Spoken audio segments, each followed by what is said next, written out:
Yes, mugamba mutya nze Lukwago Swali. Yes, tuli wano ku Ave Point Hotel mu kibuga Soroti. Okay.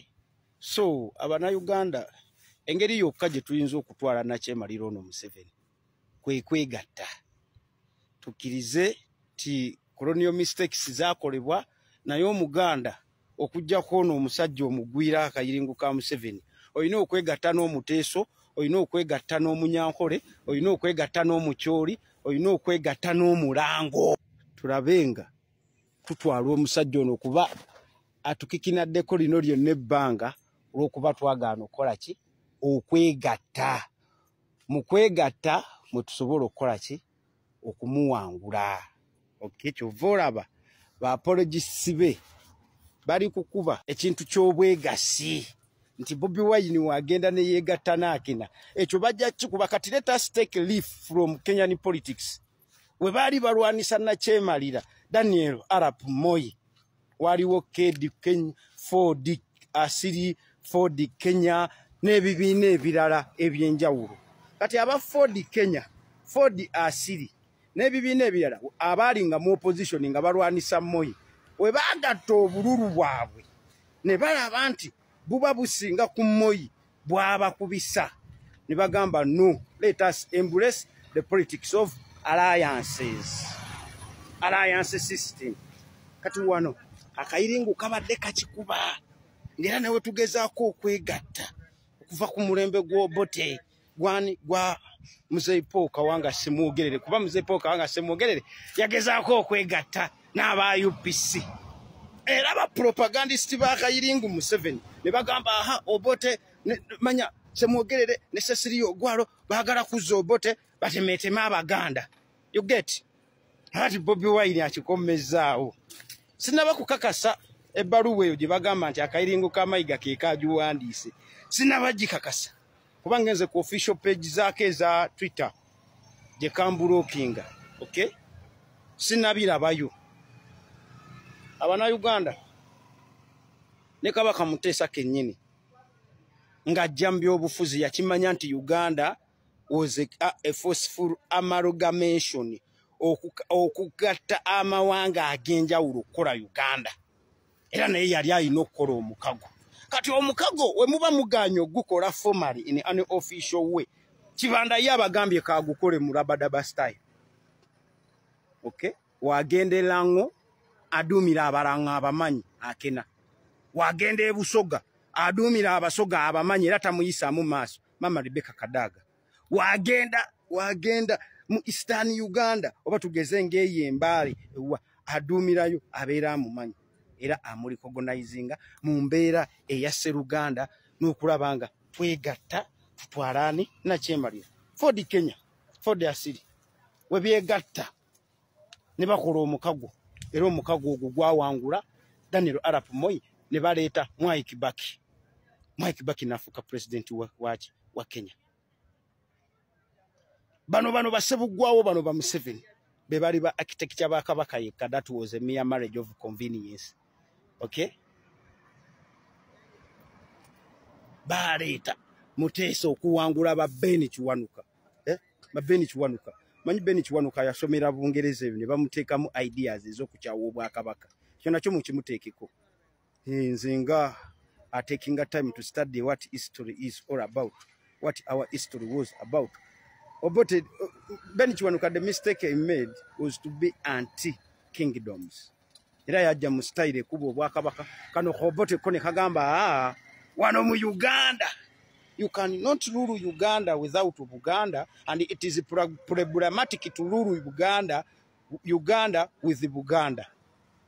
Kayino okwero walinga ne kajjira mu busitookiso obw'ebituli Muteesa ne bamuwoninga akasajja kaze naye kokeeto waza ne kamanya nti okufuna obuyinza olina kugonderani Muteesa ne bakola Kabaka yekka nejja neewangula obuyinza n'esasika kuba buli omu yalina ebigendererwa bye.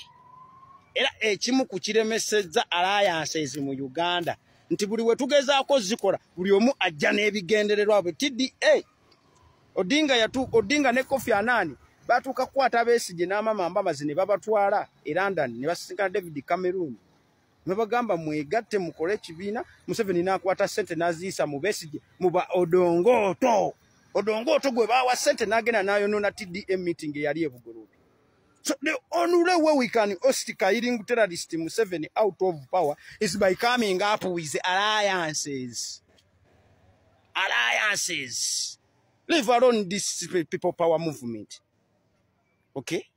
There is a difference between a movement, a political movement, and an alliance, because a political movement within a blink of an eye, it can metaphor. It can turn into a political party. People power would have been a political party. Senga Baramu, never na aba iso ne semwai. Abakesiba Museveni. Teba ita mu Baramu awandi se people power. As simanyi ane NGO. An alliance is a combination of different parties for a certain cause.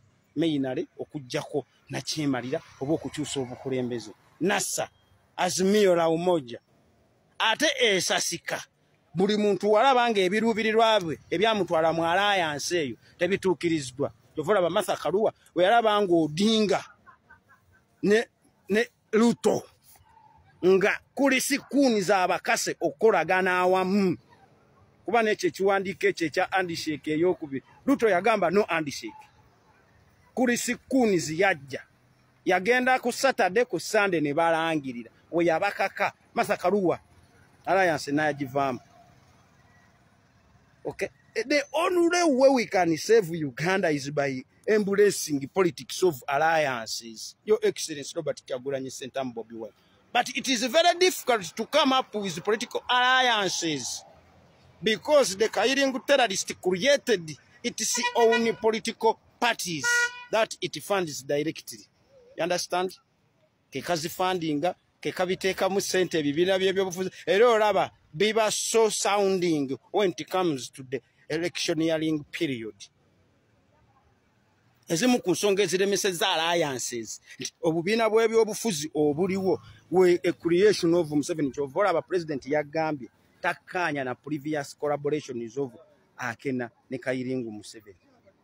Era Akena Museveni we yamunyiizizza from the analytical point of view, after examining to a certain extent, might be using his public appearances with His Excellency Robert Kyagulanyi as a bargaining chip for ministerial posts from Kairingu Museveni. Because you have UPC Akena function that is purely funded and facilitated, well protected by Kairingu terrorist Museveni. And you have UPC Late Bosa function of the Obote Foundation. Oyina DP nobati maugudu DP ne badi DP yaba namboze ya ending up ne gamba ezemu NUP for shelter enkuba omuyaga wegucha baddayo. Oyina FDC Katonga abafuuse kati simanyi PPF then ne FDC najana nkumbi. Eyo function ya najana nkumbi ya Amuriati ya Nandara Mafabi eri well funded, facilitated and protected in power in the political party's leadership by Kairingu terrorist Museveni CP Jema.